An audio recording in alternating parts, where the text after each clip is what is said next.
Nous sommes rassemblés au nom du Père et du Fils et du Saint-Esprit. Amen. Frères et sœurs, bienvenue encore ce soir, ce vendredi, pour notre temps de priant la parole de Dieu. Le Seigneur nous permet encore de nous retrouver, de nous rassembler autour de lui pour écouter et méditer sa parole. Oui, parce que l'on nous dit dans sa parole que l'homme ne vivra pas que du pain, mais de toute parole qui sort de la bouche de Dieu. C'est pourquoi nous voulons chaque jour nous nourrir de sa parole. Nous voulons renouveler nos forces par sa parole qui est vie et qui est esprit. Nous voulons chaque jour la consommer sans modération. Alors laissons le Seigneur encore nous parler ce soir pour que nous puissions revivre, que cette parole, lorsqu'elle tombe en nous, elle puisse nous transformer, elle puisse nous donner la direction à suivre, afin que nous ne marchions pas comme des aveugles, parce que la parole du Seigneur est une lampe à nos pas. Elle éclaire nos chemins, elle nous guide, elle nous conduit. Alors, laissons le Seigneur nous parler, disposons-nous, mon frère, ma sœur, demandons au Saint-Esprit de nous rejoindre, de nous disposer encore davantage, d'éloigner de nous tout ce qui peut nous distraire. Alors, de là où tu es, mon frère, ma sœur, invoque le Saint-Esprit, appelle le Saint-Esprit, demande au Saint-Esprit de te disposer, demande au Saint-Esprit de te mettre dans les conditions pour méditer la parole de Dieu. Oui, parce que mon frère, ma sœur, pour méditer cette parole, pour permettre au Seigneur de te parler, il faut te mettre dans les conditions. Parce que même la parole nous dit, lorsque tu veux prier, rentre dans ta chambre et ferme la porte. Alors mon frère, ma sœur, quand tu veux aussi méditer la parole de Dieu, lorsque tu veux entendre le Seigneur te parler, rentre dans un lieu calme et médite la parole de Dieu et laisse le Seigneur te parler. Parce que même dans le grand vacarme, le Seigneur parle d'une voix toujours douce, d'une voix toujours basse. Et il faut être parfois dans ce silence pour entendre le Seigneur te parler. Ce n'est pas parce qu'il y a le brouillon que le Seigneur va élever la voix. Non, c'est à nous de nous disposer. C'est à nous de créer les conditions pour entendre la voix du Seigneur, pour entendre le Seigneur nous parler au travers de sa parole. Alors, prends ta Bible et maintenant je te sais disposé. Appelle le Saint-Esprit. Demande au Saint-Esprit ce que tu veux. Parle au Saint-Esprit. Appelle le Saint-Esprit. Demande au Saint-Esprit de te remplir de sa présence, de remplir le lieu où tu te trouves de sa présence, de te disposer, d'éloigner tout ce qui peut te distraire. Que le Saint-Esprit t'emmène dans ce lieu. Le Saint-Esprit, même si physiquement tu te trouves dans cette pièce où tu m'entends, le Saint-Esprit, lui, t'emmène dans une autre sphère, t'emmène dans la dimension du Père, t'emmène dans les hauts lieux. Alors Saint-Esprit, maintenant, viens inspirer mes paroles. Viens prendre le contrôle de mes sens. Que ce que j'ai à dire soit inspiré par toi. Et je veux qu'en proclamant cette parole, je veux aussi entendre le Seigneur me parler. Je veux aussi entendre le Seigneur me parler. Parce que le Seigneur nous parle à chacun d'entre nous. Cette parole de ce soir nous est adressée à tous. Alors nous poursuivons, bien sûr mon frère, ma sœur, notre méditation du livre de Ésaïe. Et ce soir, nous méditons le chapitre 13 du verset 1 au verset 10. Ésaïe au chapitre 13 du verset 1 au verset 10. Je proclame la parole de Dieu. Proclamation sur Babylone, ce qu'Isaïe, fils d'Amoth, a vu. Sur un mont dénudé, dressez un étendard, élevez la voix, faites signe de la main, qu'il entre par les portes des nobles. Moi, je commande à qui m'est consacré. J'ai convoqué les guerriers de ma colère, les passionnés de mon honneur, voix qui gronde sur les montagnes comme d'un peuple immense, voix et vacarme de royaumes, de nations rassemblés, le Seigneur de l'univers inspecte les troupes de combat. D'une terre lointaine, des extrémités du ciel, ils viennent, le Seigneur et les instruments de son indignation pour ravager toute la terre. Hurlez, car le jour du Seigneur est proche. Il vient, envoyé par le puissant, comme une dévastation. C'est pourquoi toute main défaille, le cœur manque à tout mortel. Ils sont épouvantés, spasmes et souffrances les saisissent. Ils se tordent de douleur, comme la femme qui accouche. Ils se regardent l'un l'autre avec stupeur, le visage en feu.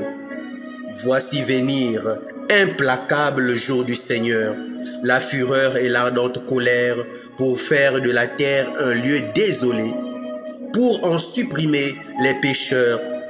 Les étoiles et le ciel, les étoiles du ciel et ses constellations ne brilleront plus de leur lumière. Le soleil, dès son lever, s'obscurcira et la lune ne donnera plus sa clarté. Parole du Seigneur, nous rendons grâce à Dieu. Alors la parole de ce soir nous parle de la vision que le prophète Isaïe a eue contre Babylone. Oui, cette vision que le Seigneur a donnée à son prophète de voir. Et le prophète voit ici la colère du Seigneur s'est déchaînée. Il voit ici le Seigneur qui programme la destruction, la désolation sur Babylone. Oui, le Seigneur, comme on le dit, il convoque les guerriers des extrémités de la terre. Il fait appel à toutes ces nations, tous ceux qui sont encore des instruments de sa colère pour détruire la ville de Babylone. Alors, il fait venir des peuples lointains. Il appelle des combattants de tous les côtés pour ravager toute la terre.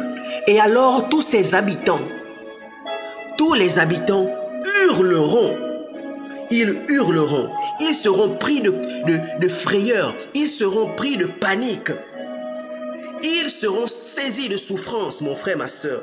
Comme on le dit, ils vont se tordre de douleur comme une femme qui est enceinte. Comme une femme enceinte, nous dit la parole de Dieu. Alors quand le Seigneur lève sa main contre un peuple, c'est la désolation totale. Et le peuple ne peut que se retrouver ballotté dans tous les sens. Parce que lorsque le Seigneur brandit sa colère, alors c'est véritablement le drame partout. C'est la désolation. C'est la désolation sur toute la terre.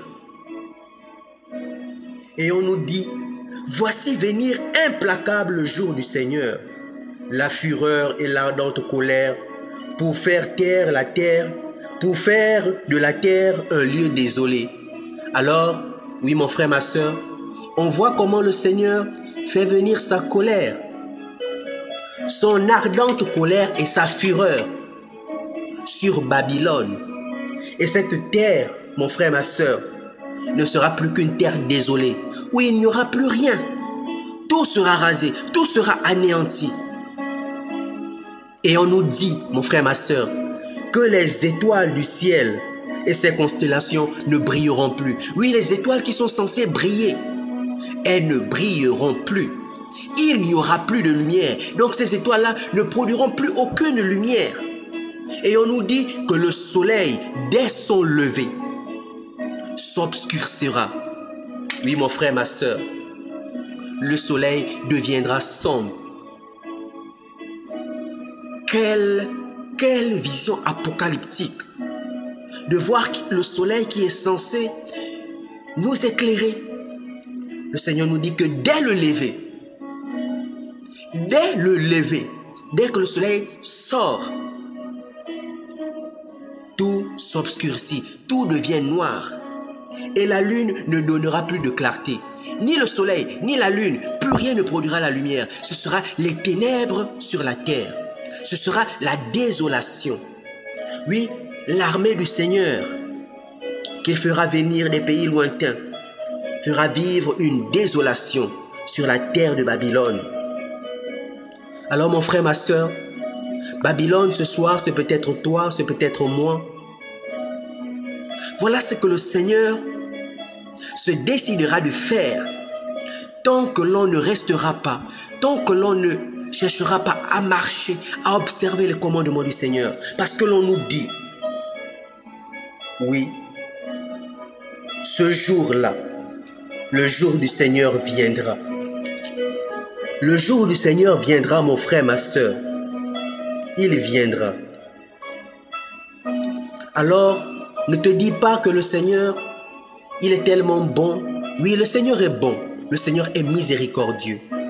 Le Seigneur est lent à la colère. Lent à la colère ne veut pas dire que le Seigneur ne se met pas aussi en colère.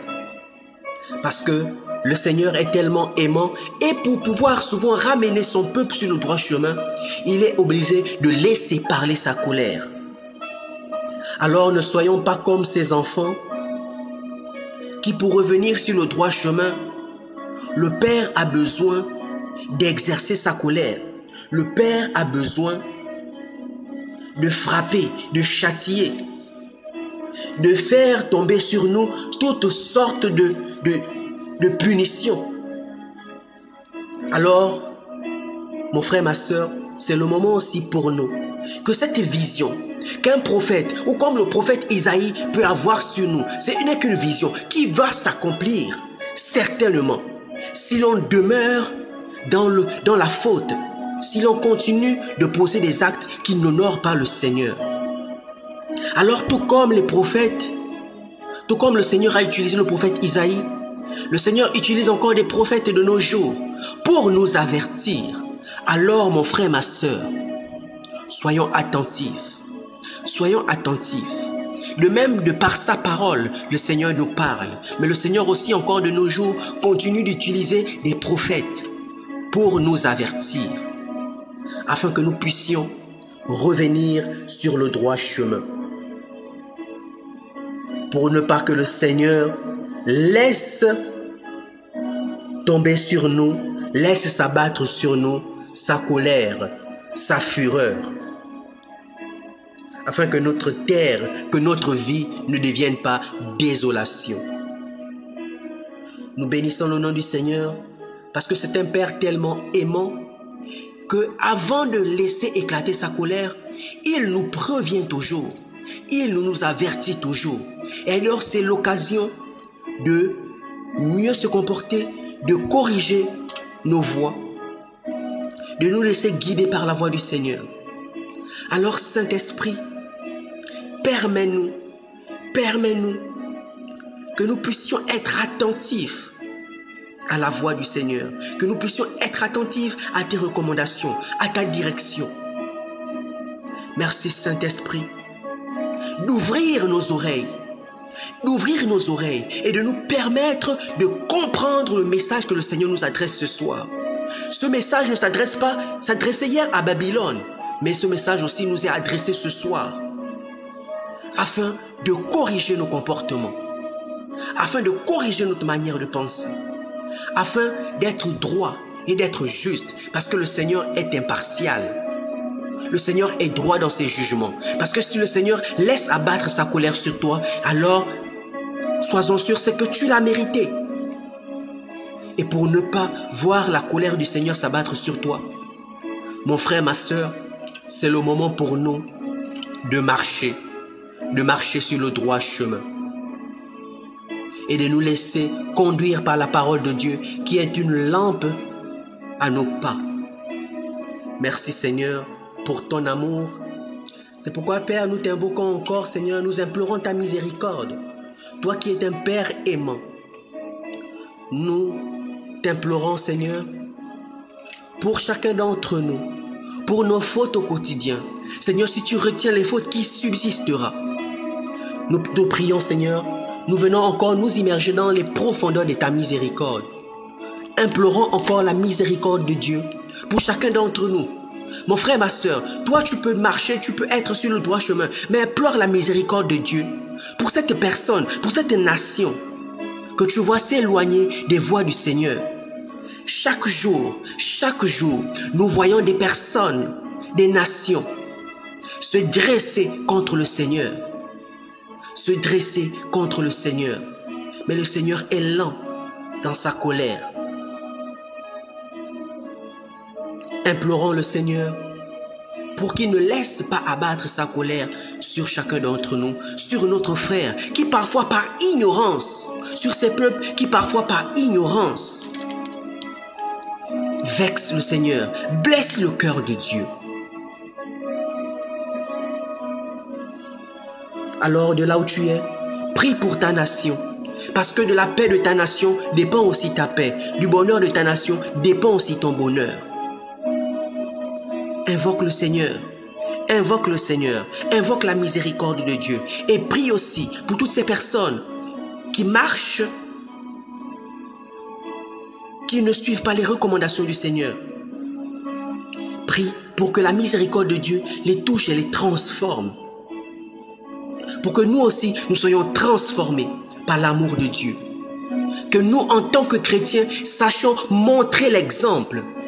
Que nous ne soyons pas simplement dans l'évangélisation au bout de lèvres. Que notre vie au quotidien soit évangile.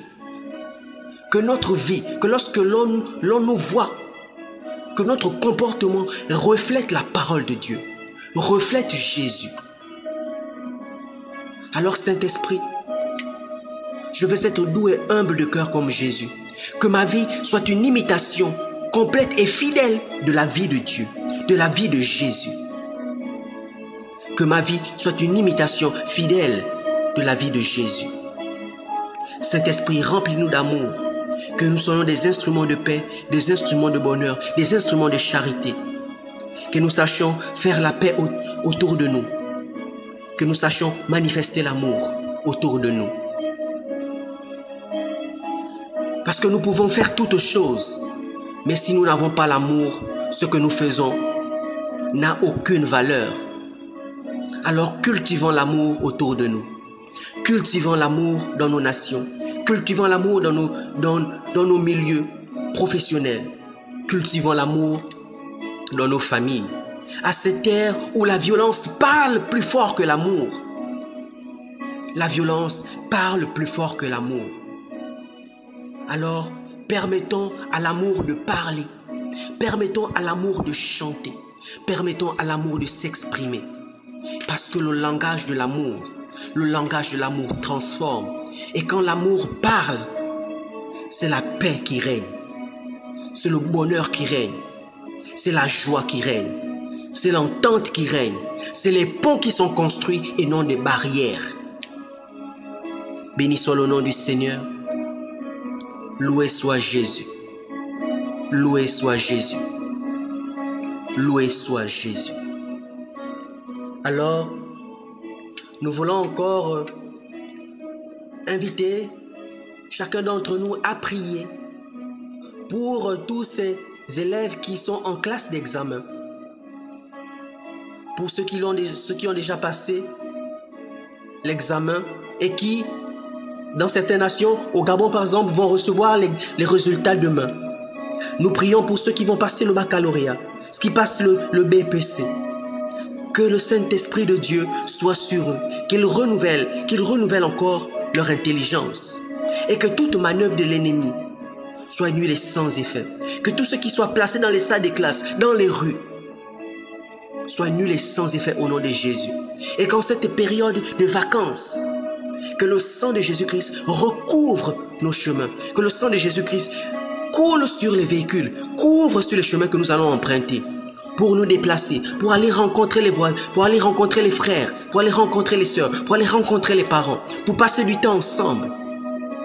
Que les anges du Seigneur nous accompagnent. Que les anges du Seigneur nous accompagnent et nous éloignent de tout accident et de tout incident. que la main du Seigneur demeure sur nous. Mon frère, ma sœur,